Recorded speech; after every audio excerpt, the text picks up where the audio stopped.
আপনাদের সবাইকে স্বাগত। বাই দ্য ওয়ে, আমি সুদেষ্ণা। আমি আজকে আমাদের পুকুরে মাছ ধরে আপনাদের সাথে কই মাছের তেলকই শেয়ার করব। আমি আমার কাকুর জালটা বসিয়ে দিয়েছিল পুকুরে। এই যে 5টা না 6টা কই মাছ পড়েছে, এগুলোকেই আমি আজকে তেলকই করে আপনাদের সাথে রেসিপিটি শেয়ার করব। দেখতেই পাচ্ছেন কই মাছগুলো পুরো জ্যান্তই আছে।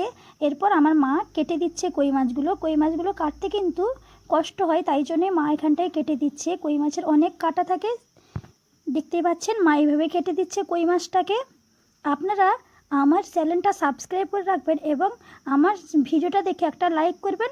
আমার কিন্তু আপনাদের সাবস্ক্রাইব দেখে আমার কিন্তু আরও নতুন নতুন ভিডিও বানাতে মোটিভেশন হব। প্লিজ আপনারা আমার চ্যানেলটা সাবস্ক্রাইব করে রাখবেন এবং আমি আপনাদের সাথে নিত্য নতুন অনেক ভিডিও শেয়ার করব। দেখতেই পাচ্ছেন কই মাছের আঁশটা ভালোভাবে ছাড়িয়ে নিচ্ছে।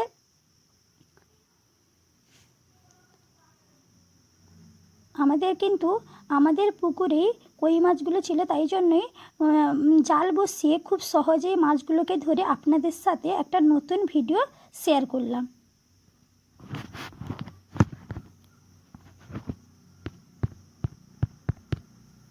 তেলকইটা কিন্তু রান্না করতে খুবই সহজ, তেমন কোনো মশলা ছাড়াই আপনারা কিন্তু এই তেলকই রেসিপিটি তৈরি করতে পারবেন। কোনো সর্ষে বাটাও লাগবে না, কোনো পোস্ত বাটাও লাগবে না। দেখতেই পাচ্ছেন কই মাছটা কিন্তু পুরো বিচে ভর্তি হয়ে গেছে, হলুদ হলুদ বিচে পুরো ভর্তি হয়ে গেছে কই মাছগুলো। এই যে ভালোভাবে কিন্তু কই মাছটা আমি কেটে নিয়েছি। এই যে কই মাছটা কিন্তু একে একে আমি কেটে ভালোভাবে ধুয়ে পরিষ্কার করে নিয়েছি। এরপর আমি এখানটায় পরিমাণ মতন লবণ, আমি এখানটায় কিন্তু 2 চামচের মতন লবণ দিয়ে দিচ্ছি। এরপর আমি এখানটায় পরিমাণ মতন কিন্তু হলুদ গুঁড়ো দিয়ে দিচ্ছি। হলুদ গুঁড়োটা দেওয়ার পরে আমি ভালোভাবে হাতের সাহায্যে মাখিয়ে নিচ্ছি। ভালোভাবে হলুদ আর লবণটাকে মাখিয়ে নিচ্ছি। এই যে মাখানোটা আমার কিন্তু এখানটায় কমপ্লিট হয়ে গেছে, দেখতে পাচ্ছেন। ভালোভাবে আমি মাখিয়ে নিচ্ছি দুপাশেই, যাতে হলুদ আর লবণটা দুপাশেই লেগে যায় ভালোভাবে। এই যে ভালোভাবে আমি মাখিয়ে নিলাম।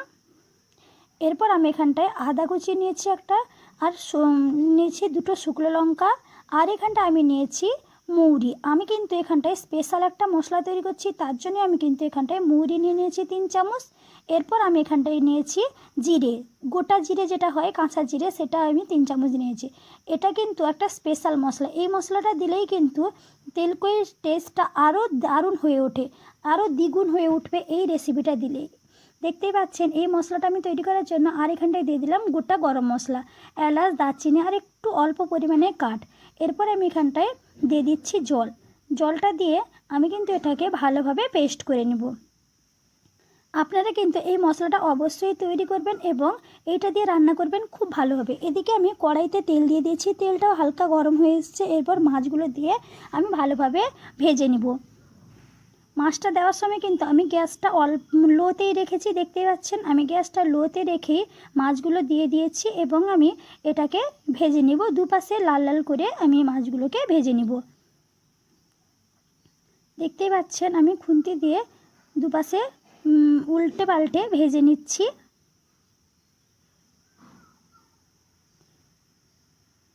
আমি কিন্তু এই মাছটা লাল লাল করেই ভেজে নিব। এই যে মাছগুলো আমার কিন্তু ভাজা অনেকটাই হয়ে গেছে, দেখতেই পাচ্ছেন। কিন্তু মাছগুলো আমি কিন্তু একটু কড়া করেই ভেজে নিয়েছি। এই যে দুপাশে লাল লাল করে আমি কড়া করে ভেজে নিয়েছি।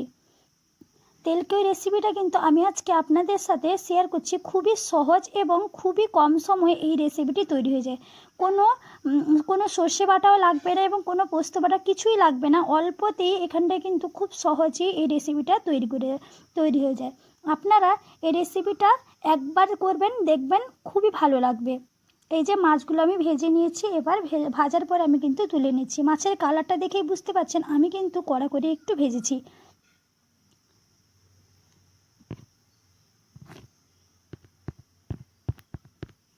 একে একে আমি সব মাছগুলোকেই কিন্তু তুলে নিচ্ছি।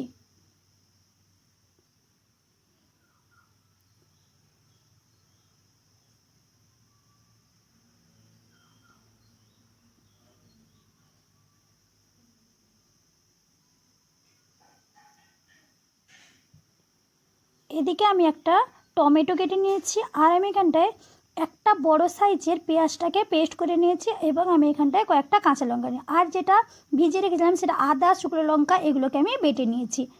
এরপর কড়াইতে সেই তেলে আমি এখানটায় কালো জিরেটা দিয়ে দিচ্ছি। এই যে আমি এখানটায় কালো জিরেটা দিয়ে দিয়েছি। এরপর কালো জিরের একটা স্মেল চলে এলে তারপর আমি এখানটায় দিয়ে দিব পেঁয়াজ বাটা। আমি কিন্তু একটা বড় সাইজের পেঁয়াজটাকে এখানটায় পেস্ট করে নিয়েছি, দেখতে পাচ্ছেন আমি এখানটায় বেটে নিয়েছি। এরপর আমি কিন্তু গ্যাসটা লো ফ্লেমে রেখেই আমি ভালোভাবে মশলাটা কষিয়ে নিচ্ছি। এরপর আমি এখানটায় দিয়ে দিচ্ছি কাঁচা লঙ্কা। যেহেতু আমি সেখানে পেস্ট করার সময় দুটো শুকনো লঙ্কা দিয়েছিলাম, তাই জন্য আমি এখানটায় অল্প পরিমাণে কাঁচা লঙ্কা দিয়েছি। আপনারা কিন্তু যে যার স্বাদ অনুযায়ী লঙ্কাটা ব্যবহার করবেন। এরপর মশলাটা হালকাভাবে ভাজা ভাজা হয়ে এলে আমি যে পেস্ট করে রেখেছিলাম আদা, শুকনো লঙ্কা, জিরে, মৌরি সেগুলোকেই আমি এখানটায় দিয়ে দিলাম। দেখতেই পাচ্ছেন আমি দিয়ে ভালোভাবে কিন্তু আমি কষিয়ে নিচ্ছি মশলাটাকে।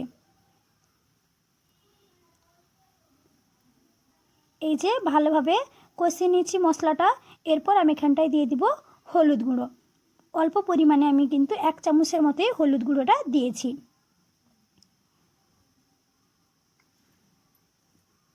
এরপর আমি এখানটায় গুঁড়ো লঙ্কা অল্প পরিমাণেই দিয়েছি, যেহেতু শুকনো লঙ্কার বাটা দিয়েছিলাম আর কাঁচা লঙ্কাও দিয়েছিলাম, সেই জন্য আমি কিন্তু এখানটায় কালারের জন্য অল্প পরিমাণে লঙ্কা গুঁড়োটা দিয়ে ভালোভাবে আমি কষিয়ে নিচ্ছি। আপনারা কিন্তু যে যার স্বাদ অনুযায়ী লঙ্কাটা নেবেন। এই যে ভালোভাবে আমি কিন্তু কষিয়ে নিচ্ছি। এরপর আমি এখানটায় টমেটোটা যে কেটে রেখেছিলাম সেই টমেটোটাই দিয়ে দিলাম। আমি কিন্তু এখানে একটাই টমেটো দিয়েছি, 5টা মাছের জন্য আমি এখানটায় একটাই টমেটো দিয়েছি। আপনারা যে যার স্বাদ অনুযায়ী দেবেন এবং যে যার পরিমাণ অনুযায়ী দেবেন। এবং আমি এখানটায় লবণ দিয়ে দিয়েছি পরিমাণ মতন। আর এখানটায় চিনিও স্বাদটাকে ব্যালেন্স করার জন্য আমি এখানটায় চিনিও দিয়ে দিলাম 1 চামচের মতন। এরপর আমি ভালোভাবে সব মশলাগুলোকে কষিয়ে নিচ্ছি। মশলাটা কষার সময় কিন্তু গ্যাসটা অবশ্যই লো ফ্লেমে রাখবেন। এরপর আমি এখানটায় অল্প পরিমাণে বাটি ধুয়ে জলটাও দিয়ে দিলাম। দেখতে পাচ্ছেন আমি অল্প পরিমাণে জলটাও দিয়ে দিয়েছি। এরপর আমি এখানটায় ঢাকা লাগিয়ে রেখে দিব 2 মিনিটের জন্য। আমি এখানটায় ঢাকা দিয়ে দিলাম। ঢাকা দেওয়ার পর আমি মাছটা দিয়ে ভালোভাবে কষিয়ে নিয়েছি। গ্যাসটা কিন্তু আমি লো ফ্লেমেই রেখেছি, দেখতেই পাচ্ছেন ভালোভাবে কষিয়ে নিয়েছি এবং আমার তৈরি হয়ে গেছে তেলকুই। দেখতেই পাচ্ছেন আমার কিন্তু তেলকুইটা কতটা সুন্দর হয়েছে, দেখে কালারটা দেখে আপনারা অবশ্যই বুঝতে পারছেন রান্নাটা কতটা সুন্দর এবং কতটা টেস্টি হয়েছে, পুরো অনুষ্ঠানের বাড়ির মতন। এবং কতটা সুন্দর হয়েছে গ্রেভি সমেত, দেখতেই পাচ্ছেন মাছগুলো কত জুসি হয়েছে। আপনারা কিন্তু আমার এই ভিডিওটা দেখে একবার বাড়িতে তৈরি করবেন, দেখবেন আপনারা বারবার এই রেসিপিটাই খেতে চাইছেন। এই যে আমাদের তৈরি হয়ে গেল তেলকুই। আপনারা প্লিজ আমার চ্যানেলটা সাবস্ক্রাইব করে রাখবেন এবং আমি আপনাদের সাথে নিত্য নতুন অনেক ভিডিও শেয়ার করব। আপনার একটা লাইক কিন্তু আমাকে আরও মোটিভেশন করে নতুন নতুন ভিডিও তৈরি করতে।